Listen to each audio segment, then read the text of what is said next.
इति तव सूरयस्यधिपते किल लोकमलां शपनकथामृतास्मिमवगाय तपांस्मि जहूं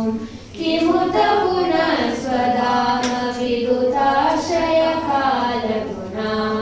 परमभजन्ति ये पदमजस्रसुखानुभवम् धृतयैव श्वसन्त्यसुहृतो यदि तेऽनुविदा महदहमादयो नमसृजन्यदनुग्रहतान् पुरुषविदोऽन्वयोऽत्र चरमो न मयादिषु यान् सदसतः परं ममतयदेष्ववशेषमृतम् उदरमुपासते ऋषिवर्त्मसुखूत्पदिशः परिसरपद्धतिं हृदयमारुणयोदहरम्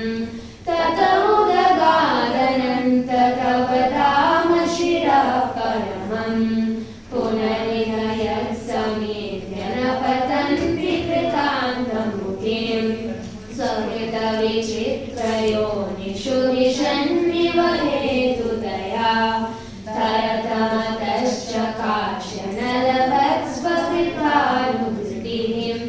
अत वितता स्वमो स्वविततां तव धाम समम्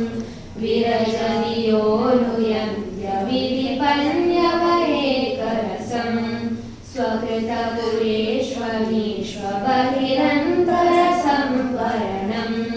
तव पुरुषं वदन्त्यखिल शक्तिधृतोंशकृतम् इति न गतिं विविच्य कवयो निगमावपनम् भवत उपासते किमभवं भुवि विश्वसिताः दुरवगमात्मतत्त्वनिगमाय तवात्ततनोन् चरितमहामृतादिपरिवर्तपरिश्रमणां न परिदशन्ति केचिदपवर्गमपीश्वरते चरणसरोजहंसकुलसङ्गविशिष्टग्रहा त्वदनुपतं कुलायमिदमात्मसुहृत्प्रियः चरति ततोन्मुखे त्वयि ते प्रिय आत्मनि च नवतरमन्त्यहो असदुपासनयात्महनो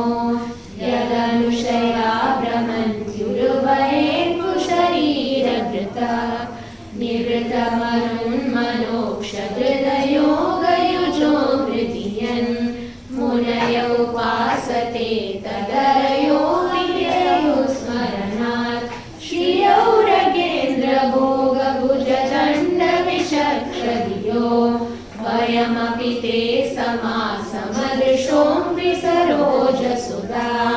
कैहनु वेदवतावरजन्मलयोगसरम् यत उदगादृशीर्यमनुदेवगणा उभये तर्हि न सन्नचासदुभयं न च कालजवा किमपि न तत्र शास्त्रमवकृष्य शयीतयता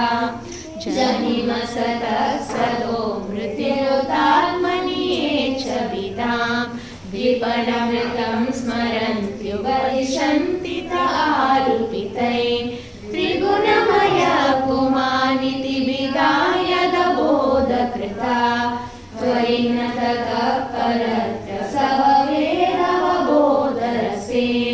सदिव मनस्त्रिवे त्वयि विभात्य सदा मनुजात् सदभिविशन्त्यशेषमिदमात्मतयात्मविदः न हि विकृतिं त्यजन्ति कनकस्य तदात्मतया स्वकृतमनुप्रविष्टमिदमात्मतया वशितं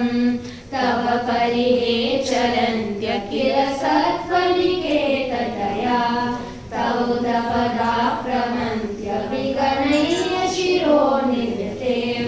परिवयसे पशूनिव गिरा विबुधानपि तां त्वयि कृतसौहृदा खलु पुनन्ति न ये विमुखा त्वमकरणः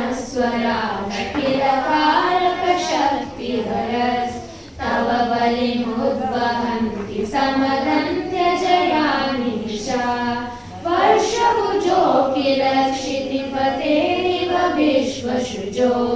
विदधति यत्र ये त्वधिकृता भवतश्च पिता स्थिरचलजातया शुरजयोऽथ निमित्तयुजो विहरौ दीक्षया यदि परस्य विमुक्त ततः न हि परमस्य कश्चिदपरो न परश्च भवेत् वियतैवापरस्य तव शून्यतुलां दत्ता अपरिमिता ध्रुवास्तनुभृतो यदि सर्वगतास् तर्हि न शास्यतेऽपि नियमो ध्रुवनेतरता अजनीयजन्मयं तदविमुच्यनियन्त्र भवेत् सममनुजानतां यदमतं मतदुष्टतया न गतत उद्भव प्रकृतिपूरुषयोरजयोर्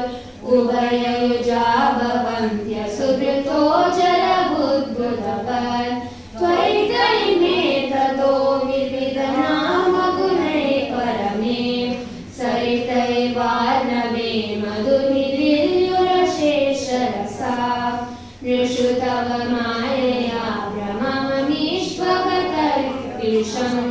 त्वयि सुधियो भवेद् ददति भावमनुप्रभवम् कथमनुवर्ततां भवभयं तव यद्भृकुटिः सृजति मुहुस्थिने निरभवच्चरणेषु भयम्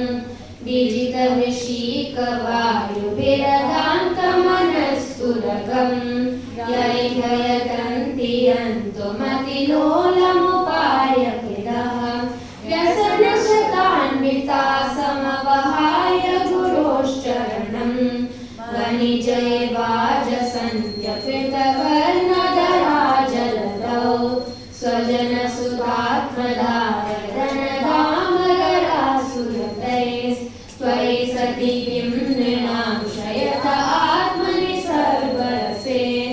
इति सहजात्मतां मिथुनतोरतये चरतां सुखयति कोऽन्विह स्वविहते स्वनिरस्तभगे भुवि कुरु पुण्यतीर्थसदनां ऋषयो विमदास् तौ तव वत्पदाम्बुजहृदो गविदं विजला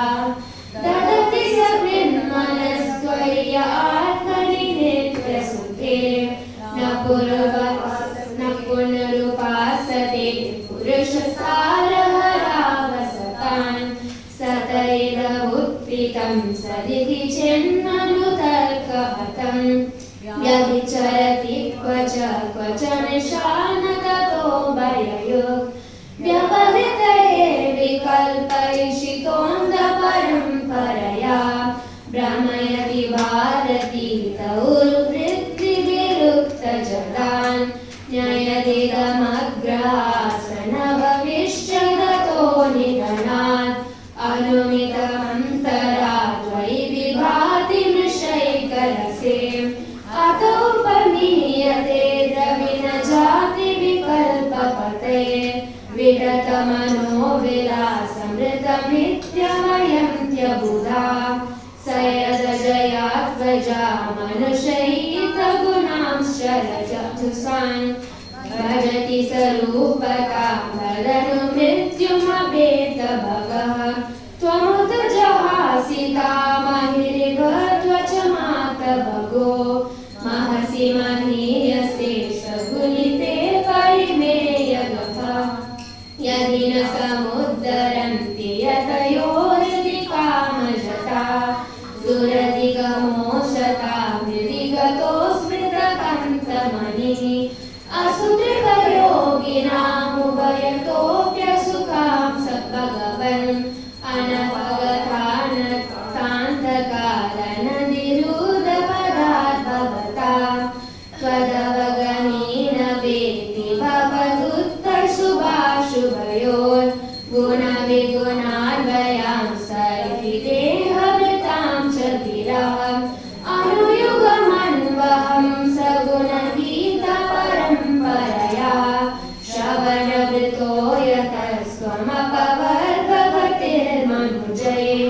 द्युपतय